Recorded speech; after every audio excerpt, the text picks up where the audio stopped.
Former Vice President Blah under... Former President Blah. No, he was Vice President. I'm coming there. Yeah. He was Vice President under Mr. Taylor when Taylor was President, and later became President for a short while.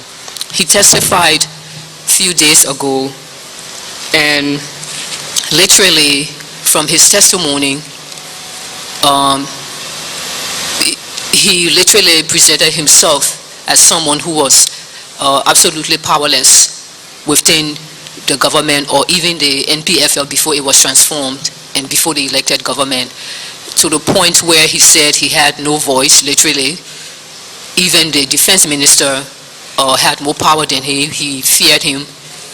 And he said no one, he didn't give any orders, he had no authority to do anything. It was Mr. Taylor who was the sole authority to give any order or to decide anything. Yes, that's true. Moses Blah, well, he's known for not speaking the truth, but that time he spoke the truth. He was nobody in the NPF. In fact, he was made president because, he was made vice president because of his incapacity. Yes, I argued it. I can tell you one, let me just give you an incident. Yes, he was handpicked by President Taylor as his vice president, not because of any skills that he had. Now, when Enoch, peace be to his ashes, Enoch was a very good, when Enoch died, the vice president, the issue came to the executive committee of the party. At the time I was national chairman, so nobody can tell me. I would tell you what happened.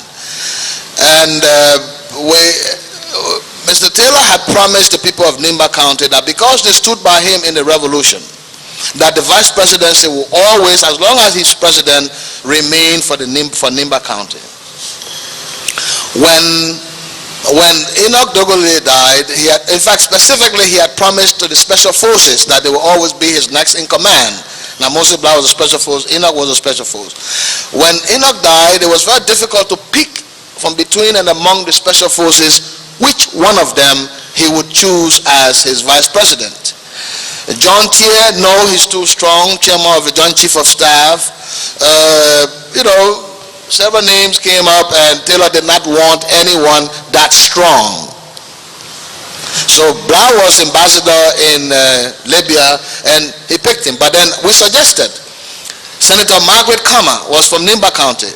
And I said at the executive committee meeting, listen, we can put Margaret in as the vice president. She's educated, she's articulate, and she will be able to get the women of Nimba, and she will be able to deal with them and deal with the situation. She's a senator. She has a lot of experience already in the Senate and parliamentary procedure.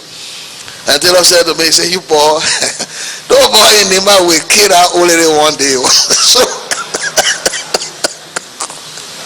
So it's better, let us get a special force who is able to protect himself and who knows how to secure himself and protect himself and whatnot. And I think I want to ask the leader in Libya so that Moses can come and be the vice president.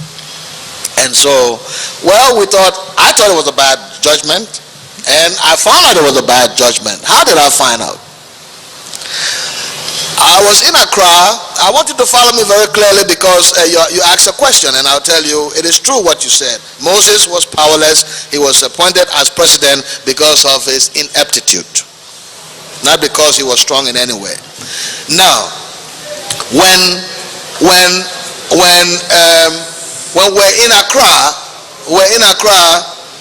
it was time for Taylor had agreed to turn over the government. Now listen to this, it's interesting. He had agreed to turn over the government to the vice president because he had agreed to exit for the purpose of peace in Liberia. So he sent for, I was in Accra as head of the delegation, he sent for me to come back.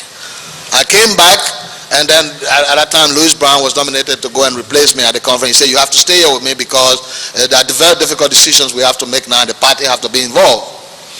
And he said, we are thinking about getting the speaker in to succeed me and whatnot. And I said, no, you will be abrogating the Constitution. We're already in the devil hand for all the things that are happening. Then we come in the last minute and abrogate the Constitution. The vice president would have to succeed you, as is the case of the Constitution. We have to go according to the Constitution.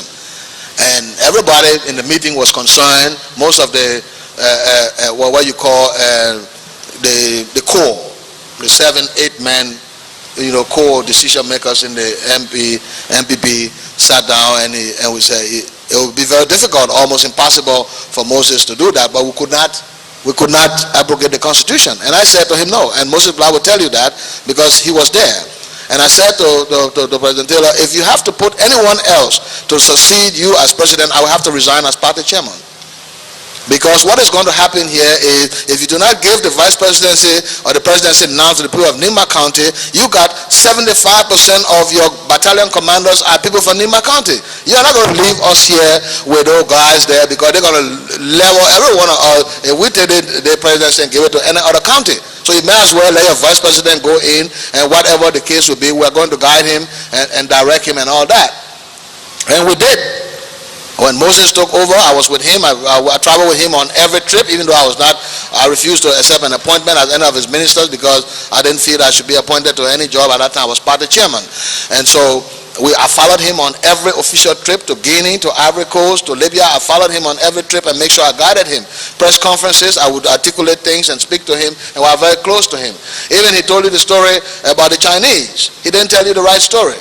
The Chinese ambassador from Sierra Leone, and the Chinese ambassador from in Liberia from Sierra Leone, the Chinese ambassador in Sierra Leone and the Sierra Leonean ambassador in Liberia came to my house, and the agreement for China to come to Liberia and Taiwan be left out was done in my house, and I have the original copy of that draft.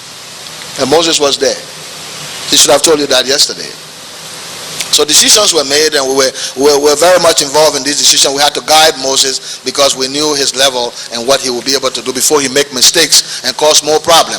Not that he was completely, don't misunderstand me. But that level at the time, for him to hold that kind of office, at the time of the complexities in the country, it was almost impossible for him to be able to do that alone. He had to be guided by people who knew the historical basis of the formation to that point and the problems. So that is how it went. Moses was right with you.